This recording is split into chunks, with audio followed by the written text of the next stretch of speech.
Okay, next thing is the top tips. Both SatMap and Garmin top tips. Andy, as usual, is going to give us our top tips. You're going to go with the Garmin one first, Andy? Yeah, we'll do the Garmin. Both the tips, I'm going down the same avenue today. It's about battery life, because we're at that time of year, colder temperatures, and as we all know, cold temperatures can affect batteries in your unit. So if I start with the Garmin GPS devices, so things like the Oregon, the eTrex Touch, Map 64, they take 2 AA batteries.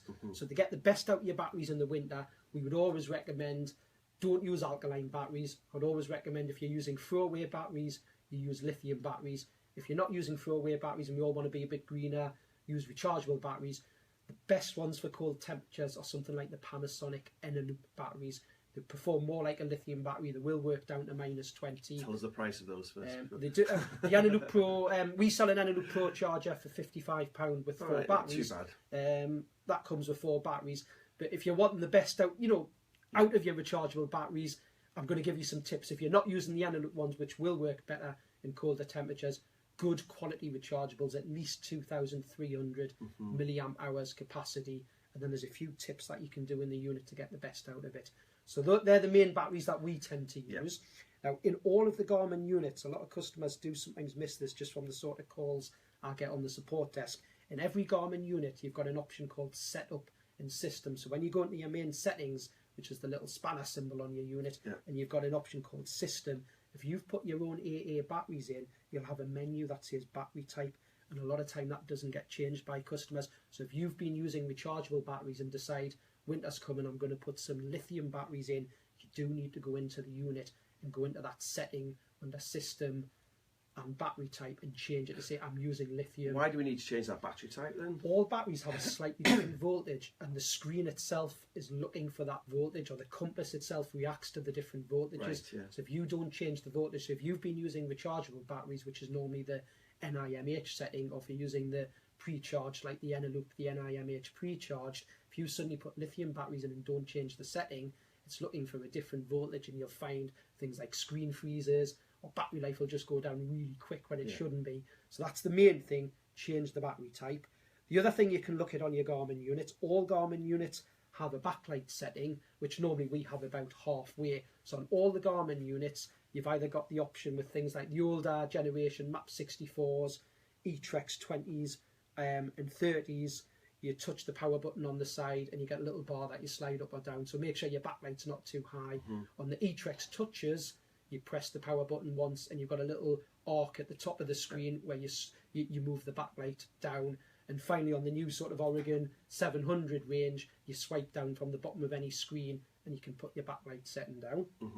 The other thing you can do, in Setup and Display on all the Garmin units, you've got a backlight timeout setting, so you can reduce that.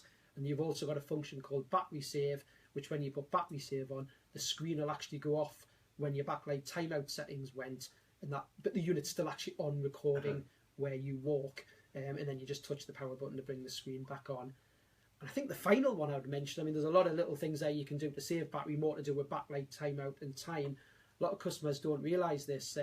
When you leave the unit on the map page, it uses more battery than any other screen because you've got the colour maps scrolling the whole time. So my tip is, when you're finished with the map page, move it off the map page to another screen and leave it on another screen while you're walking. Makes sense, actually. If it's drawing the map all the time, it's going to use up a lot of battery life. I know I do off-road cycling and that, and like I found that very quickly. If you're cycling all day long, it's drawing that map all the time. It completely, not say destroys your battery life, but you're lucky you get 6 or 7 hours out of it. Where if you're on the compass page navigating a route or a track, actually the battery life is now 10, 11 hours. Yeah, exactly. I mean, you can, I mean, there's a few other extra things that Garmin put forward that do work. We don't tend to find, once you've done all those other things I've said that you need to do, on the map page itself, we normally set the map page and settings, the orientation, so the map's always pointing the way you're heading. It's what we call track up. If in settings you go to map, setup and map, and orientation, if you actually change the map page to north up, it uses a little bit less battery. Right. It's not my favourite one because I love the map and track up. I like the unit, the fact that we've got the 3-axis compass. I want the unit to point the way I'm heading when I'm walking, but you could put the map into just north up. Brilliant. So that's on the Garmin units. Okay, and SatMap? So on the SatMap units, it's similar things really. For, you know, you've got backlight setting on your SatMap unit. So if you've got the Active 12 or Active 20, you can go into Setup, and in the power settings you can adjust your backlight. Now the SatMap units have a backlight boost button on the side. On the Active 20 it's the very top left hand button, and on the Active 12 it's the very top right hand button. What I tend to do is that backlight button, I have it really low. I have it on one of the lowest settings, because when you actually go into the advanced power control settings on the SatMap unit, you can actually adjust the unit to say when you touch any of the buttons that the backlight comes on for a certain amount of time. So you don't really need it up high all the time, because what you do is when you touch the screen on the new Active 20 or press a button, the backlight will then boost anyway. So I'd recommend have the backlight permanently quite low, and then go into your setup, power control and advanced settings and put the backlight boost to be quite low, so it maybe comes on for 20 seconds. So that's one thing you can do on the SatMap. Also on the SatMap you can actually put the unit in, the same as the Garmin, you could put the map in north up, that saves battery. And the final one I'll mention on the SatMap, in advanced power settings they do have an option called power save mode, and it has an advanced setting in there. So on the SatMap unit, the Active 12 and Active 20, if you go into your settings, advanced power, you'll see one called power save mode.